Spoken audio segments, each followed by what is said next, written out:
The following is a presentation of the Mat Talk Podcast Network.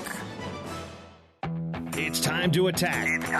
With the Attack Style Wrestling Podcast. Here on the Attack Style Wrestling Podcast, you'll find youth and high school coaching tips for coaches, parents, and wrestlers, featuring Gable-trained NCAA champion and Hall of Fame high school coach Daryl Weber. Also featured is a monthly dialogue with legendary wrestling coach Dan Gable. Find out more on AttackStyleWrestling.com. Now, on to the show. Episode 16 of the Attack Style Wrestling Podcast, we will pick back up with our conversation with Attack Style Wrestling NCAA champion and Hall of Fame high school coach Daryl Weber and legendary coach Dan Gable as we continue to talk about dependent and independent practices.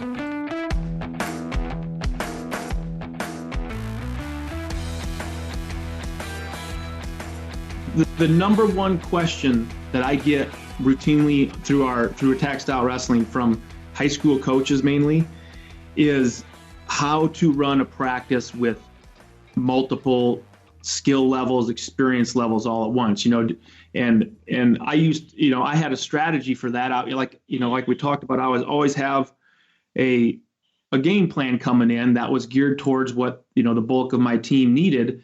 But especially at the beginning of the year, you would have brand new kids coming out in high school right next to your defending state championship team and all these state place winners and stuff. And I would just have my practice plan laid out. And there's certain parts, during live wrestling, you just make sure they get with the right partners, or you put them with an assistant coach to kind of bring them along or something like that.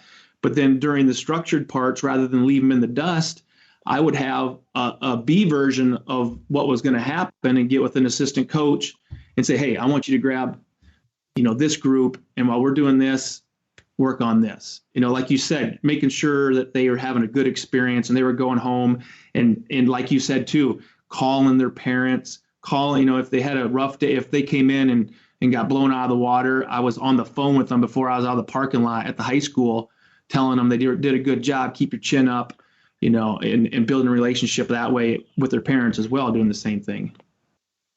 Well, one thing to add on to that is if this kid is, because if you got a group of 25 or say 50 athletes and 25 pairs, well, once 25 of them are going to actually win and 25 of them are going to kind of lose. You might have some ties in there, but there's going to be some guys that are leaving. So you got to realize that if something is really overpowering or over one side is just taking control, all you have to do is make sure that the kid that really is leaving kind of down or upset, don't let him leave that way.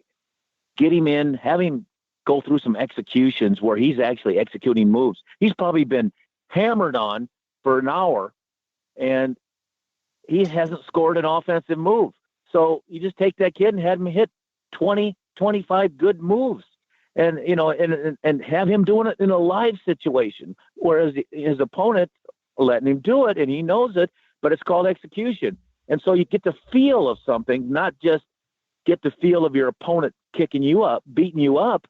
You actually get the feel of what it feels like to actually score points. And it gets them in a little better mood. But it's not that simple. But if you think about every kid walking out of your practice and the ones that really hadn't done that well that day, and if it bothers them, because some guys, they don't necessarily, they get beat up, they come back stronger the next day or whatever, and they need to think about it. But if some of them are really going to leave, you need to just have them do something to get them leave in a better manner. Yeah, I call that engineering success. I think that's really important, especially when you get brand new kids out, whether it's in practice. I mean, sometimes you got to engineer the success for them. You got to make sure they get with the right partner. Maybe you put them, like you're saying, maybe you put them with an assistant coach who lets them beat up on them a little bit and just really coaches them. Or if they go to tournaments, making sure they get the right competition. I think that's so important. And a lot of people drop the ball with that. You got to, like in rec leagues where it's kind of a little more informal, you got a good coach at the rec league level is not necessarily teaching a world-class single leg. He's managing those kids and engineering as much success for them and getting them hooked on the sport as much as possible. No, you're right. And Coach Weber, and I guess I call you that because, you coached for quite a few years, even though I just remember you more as a wrestler because you kind of went out east, I think, for all these years. And I didn't get to see you mat side too much, but you've done a really good job in your profession, and you've won unbelievable amounts. And there's reasons. And what's funny is that when coaches are having issues and they're continuing to have issues year after year, and every once in a while they might have a spark, but there's some things that you should go to and really see what was consistent and why it was consistent. So people need to hear from Coach Weber. They need to hear from Coach Gable. The people that have had consistent winning over years and very seldom downtime. But people have to, it's hard for people to do that because you have your own beliefs, but there's reasons. And if you don't really see those reasons and you just kind of keep going back to the well every time and you're not having success, then you're not being very smart. There's reasons out there that things are successful. And I'll tell you what, get rid of some of that stubbornness and start going to those type of situations that have worked for people. That's where you can learn. But here's the thing. They don't work the first day. They don't work the second day. Yeah, I don't know how long it takes, but, I always used to say, might take a year, might take 2 years, might take a month. I'm not going to tell you how long it's going to take for some of this stuff to change for the better. I want it to change as quick as possible. But then when it changes, you got to see that it's changing day after day, not just a good day, then a bad day, and a good day. It's got to be almost every is a good day. Every year is a good year. Every day is a good day. Even though we know that it's not perfect, but we got to see that goodness to the high part. And if you don't see that consistently, then you're probably struggling and you're going to try to make the changes that aren't real changes. You find something that has worked and you can break it down to a simple terms, then the kids will understand it. And I'm pretty sure you're on your way, but it might take a little time. Yeah. And I think another important aspect of that is that you need to recognize everybody's different and you need to look for like baby steps forward or progress in each kid. And it's going to be different. Like not everybody's going to be like, if I was measured to Tom Brand standards when I was at Iowa, I probably, I would have been, a failure. I was making steps forward and, being patted on the back when I made steps forward that were appropriate for Darrell Weber. And I think that a lot of times coaches want everybody on their team to, have the animal instincts of the best kid on the team. And they just don't have that. So like you said, it just takes longer for other people, but you got to recognize baby steps forward in all of them. And that's what it's all about. But to add to that, if you see something once that you've never seen before by a kid, yeah, then it can be done over and over and over again. Absolutely. And that's real key. So if that kid hits something that I've never seen him hit before or do something, whether it be technically or mentally or whatever, then now I have the different value that I had before. Before It wasn't possible, but now I saw it. Now it's possible. And now how can we get it to every time out? And so, I had a kid from, just getting past a certain barrier. And all of a sudden, after 3 years, I saw him break that barrier, but I didn't say nothing to him. So I waited till the next very practice with the same situation, and he did it again. Even though I said once I see it, that seeing it puts me on alert.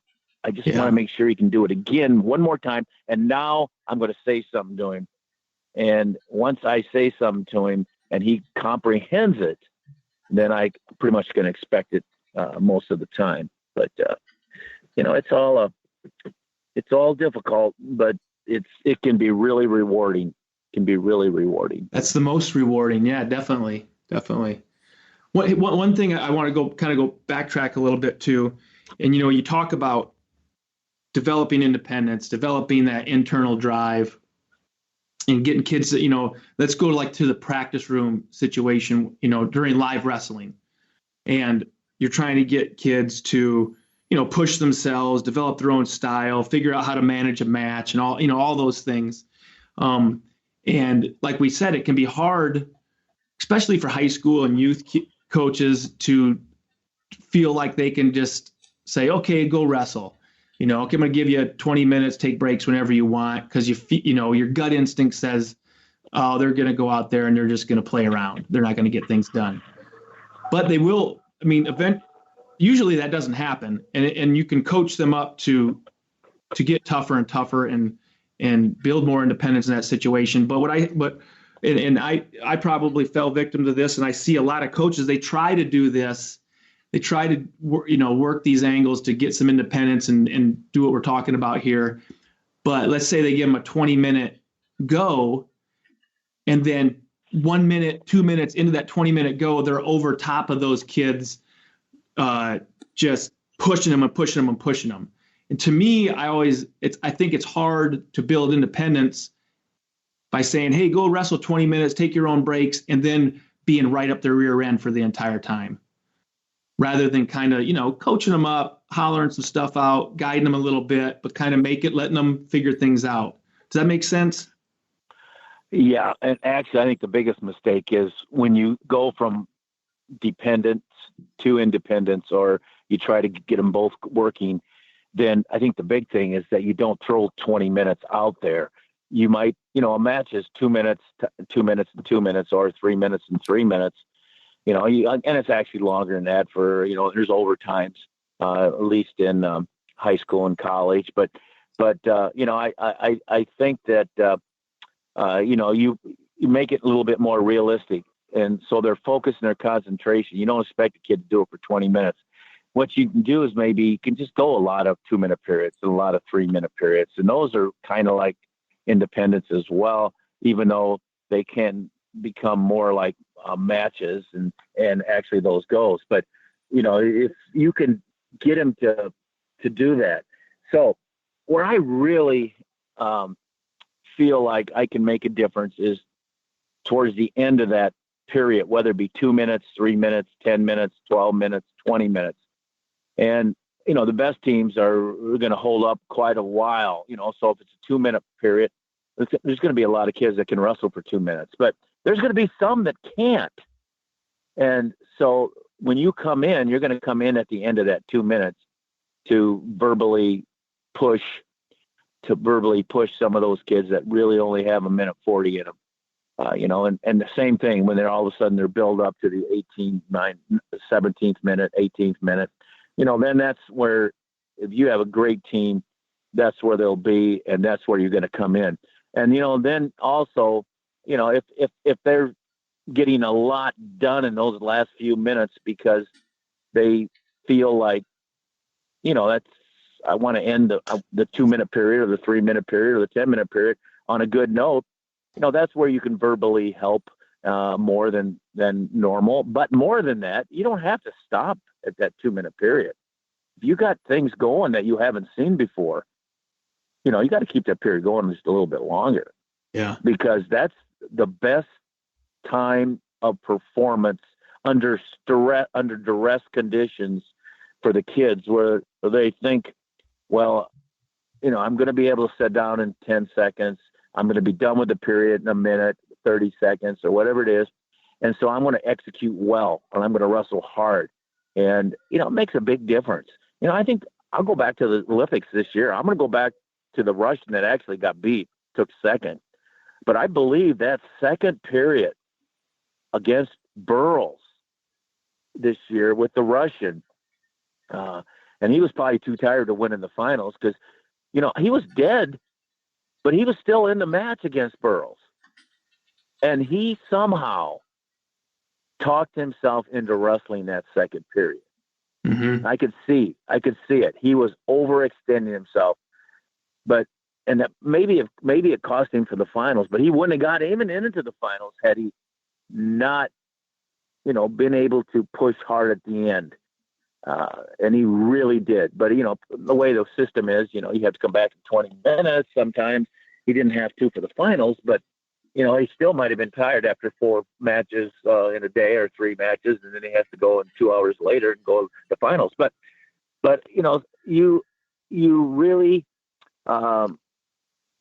want to make sure your kids are strong enough.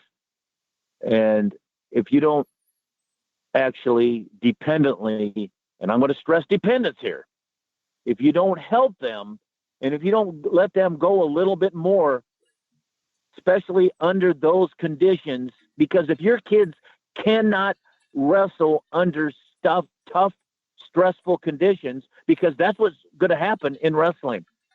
There's going to be a minute, 2 minutes, always, where they're going to feel like, I'd rather sit down right now, and they're going to have to push through it. Just the way our sport is. Right. Yeah. So it's almost an adjustment. It's more not so much about the length of the period. It's more of an adjustment of intensity. You might say, I'm going to sit back and let these guys go for a couple minutes and then try to get them going at the end of it rather than just staying on the whole time. But there's situational 20-second goes, 15-second goes, stuff like that, where you're really trying to get that intensity up as well. But what you're saying, it's more of an adjustment of intensity and kind of letting them figure things out rather than working at them. And knowing who is who. And so when you are yelling, even if you have to yell early, you're yelling at somebody, not the whole group. Gotcha. Yeah, definitely. Yeah. That's a good point. The rest of the group's fine, and they don't even hear you because you're bringing Bill's name out or Tom's name out or, whatever you're doing. And he needs it because he's just not up to that level yet, but you're not going to overdo it either. Especially if you haven't hooked him yet. And that's real key. So a lot of this yelling or this really hard stuff, you don't even do until you can do it. Right. And that's real critical because otherwise it's just not going to work because they're going to go home. They're going to talk to mom. They're going to talk to dad, their own personal embarrassment because the coach is picking on you. It's just not going to work. But there comes a point in time when the athletes respect you and you respect them totally, you can get away with about anything. But I'm talking about verbally pushing them and, maybe backing them up into the corner or whatever, but you do that ahead of time, you might as well say goodbye. Yeah. And one tool that I think, I took from your practice, what I learned from you and used at high school. And I think this always helped a lot was developing live wrestling scenarios that the only way they could finish is if you scored points. So I think a lot of times you get in a rut where you're just doing doing matches in practice, where it's just time. You're just considering the time as the indicator. And a lot of times kids won't score any points for a whole practice. If that's all you're doing, they don't hardly score any points for a week or so. But then you throw in the best of scenarios, best of 5, best of 3, sudden victories, escape to finish the period from the bottom. Those are gold, especially if you can push them. Yeah. Go ahead, Coach. I can't remember how many points you should score for practice, but you should score a lot. And I can guarantee you that I've scored over 1,000 points at practice. And some kids would go to practice and feel really good about not getting scored on, but yet they didn't score a point of practice. Yeah. And it's the execution of actually scoring points that's going to allow you to learn. It's going to allow you to be able to actually score points and win in matches. And what's fun in our sport is really scoring points. Yeah. What's fun is actually executing a great skill and technique. And I shouldn't say that. It's exciting I guess it's fun to get your hand raised, and it's just fulfilling. But, if you don't do that during practice, then you've kind of wasted a lot of practice as far as I'm concerned. Yeah, and you're not going to do it in the crunch times and in live competition either, like you said. Yeah. Well, what do you think? You still there, Jason? Yeah, I'm still here. I've just been soaking all this in. I'm like, okay, do I jump in here? No, I'm just letting them roll. So yeah, I think we touched on everything I wanted to touch on. I did have one last question that I wanted to rope into the elite level. So let me just set that up. And this goes back to the dependent part of it. So let me just set that up. This one's for you, Coach. So one thing you talked about with all of this is the independence and dependence factors. I'm curious on what you did when you were looking at that independent-dependent factor with guys like Lincoln McElravy, Joe Williams, Ironside, guys like that who by the time they were towards the end of their careers, there wasn't necessarily I guess I would assume there wasn't as much dependent practices in terms of learning skills and strategy as it was more of a dependent practice on keeping their mind straight. I mean, when you get an elite level athlete like that, to compare to the first year coach coaching middle school, you've got an elite coach with elite guys. How do you apply those same independent and dependent variables and practices to those type of athletes? That's where the end of practice execution really helps, when you had guys that were really good and should be scoring and are scoring, but they're getting tired and they're just performing at the end because they're tired and they know they already won the practice. They've done okay and they're looking to get out of it. But, it's probably I'm on those the most because I know the only thing that's going to beat them is their mind. And I have to strengthen their mind a little bit. And so the only way I'm going to be able to do that is have them actually perform under difficult situations. That's as simple as I can say it. So I'm probably yelling at them more because I know they can do it, but I know they're going to come face to face with some difficult situations in the really tough matches. I believe that I actually talked Lincoln McElravy into wrestling in a match, in a tough match one time. He was 2 minutes into the match. This is a 7-minute match in college. And he was shot. And the competition was good. And for the last 5 minutes of the match, I talked him into continuing to wrestle hard, to be able to stay in the match and then win in the end. So, it's, Coach, what you're doing, what I used to talk about this is you're manufacturing adversity for them so they don't get soft in those tough matches and they can, and they're probably the ones that yelled at me the most too, towards the end, because they called me liars. I'm a liar. Yeah. I don't know if I'm a Hillary Clinton liar, but it's like, I'm not a Donald Trump, it's more like, it's kind of like, I'm not really lying to you. I'm helping you. And so I'm really, when that clock was only a minute to go, I may have went 2 minutes, but I'm not really lying. It's all of the part of the process. And well, so they didn't have partners to deal them that adversity a lot of times in practice. So you had to manufacture it to keep like you said, keep their mind sharp. Exactly. And when they were, because I knew that they weren't always going to feel perfect in a match.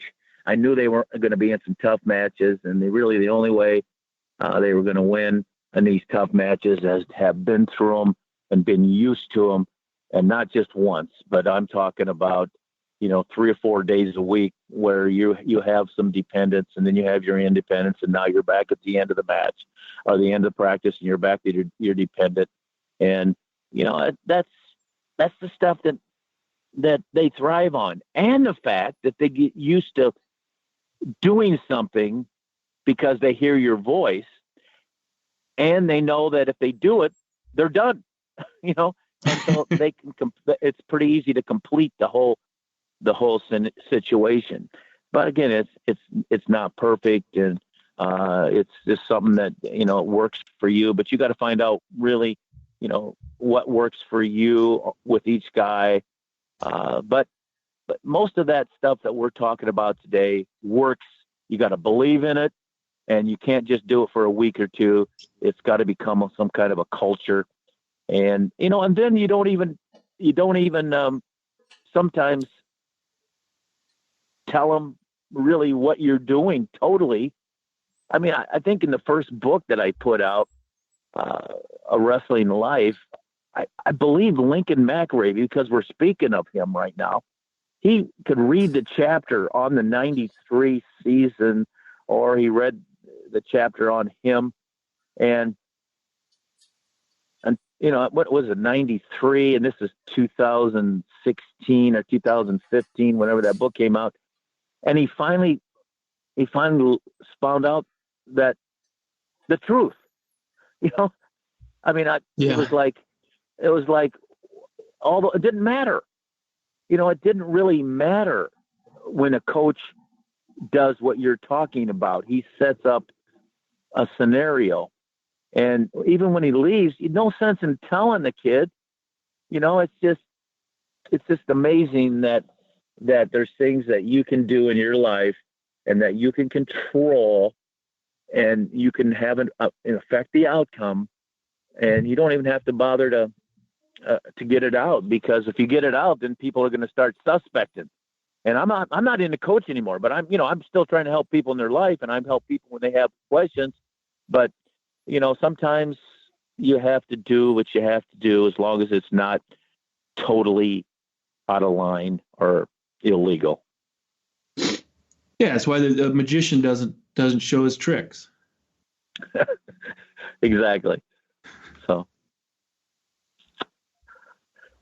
okay. All right, I'm good on that, and let me just wrap it up then, and we'll close. So hang tight for a second.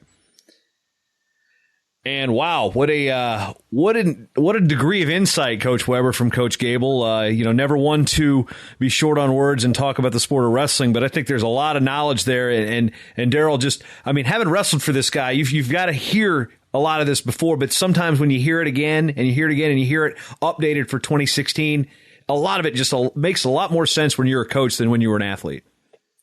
Oh, definitely. I mean, as I get older, and when I got into coaching and started analyzing, you know, what Coach Gable did and applying it to my teams, just you always get your eyes opened a little bit more and more. And every time I talk to Coach Gable, I realize, you know, when you're a young kid, you're just kind of going through things, and you really appreciate things a lot more.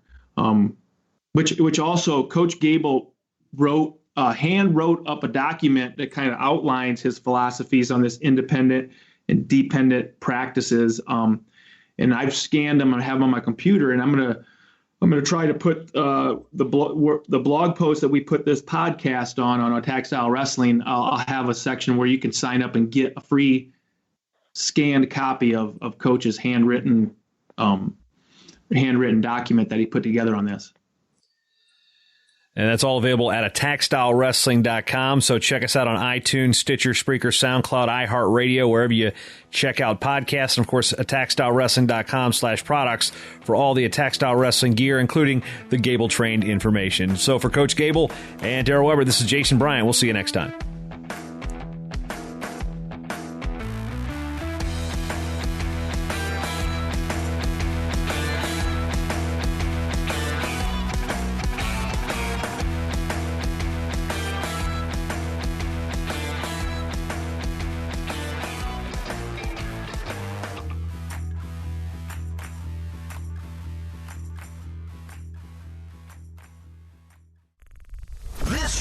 Is part of the Matt Talk Podcast Network. For more wrestling podcasts, head over to MattTalkOnline.com.